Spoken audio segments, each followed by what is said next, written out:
Valeera arrives an hour later. She's like, she overhears this very same flight master talking with his 2 children, because at this time, Varian's legacy of being Logush, the wolf, who is like this ferocious warrior, has already spread across Kalimdor.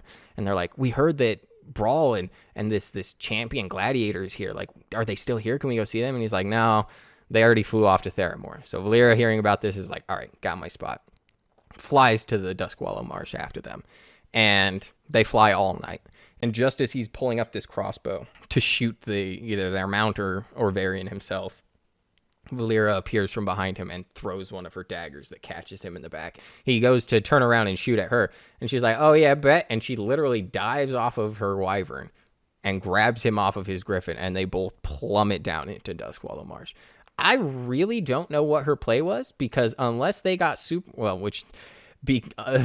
due to them getting super lucky is the only reason that they survive. And they're fighting in this web, and Valeera's like, why do you want Varian dead? And he's like, even if I knew the reason why they want him dead, I wouldn't tell you. And she's like, you're useless. So they're fighting. And eventually she breaks free of the web, and he does too.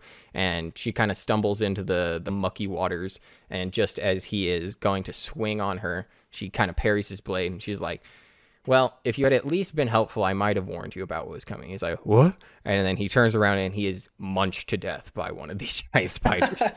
And she is injured. So when the spider's children begin to try and feed on her, she's like doing her best to fight them off, but she can't quite get them. And that is when she is saved by 2 humans.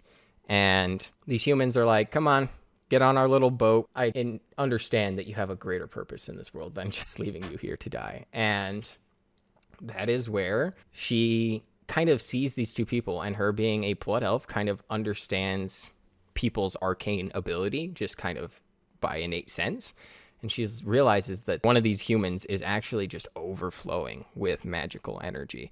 And we would recognize her. She doesn't recognize her, but we recognize her as the former guardian, Aegwynn. Wait, what?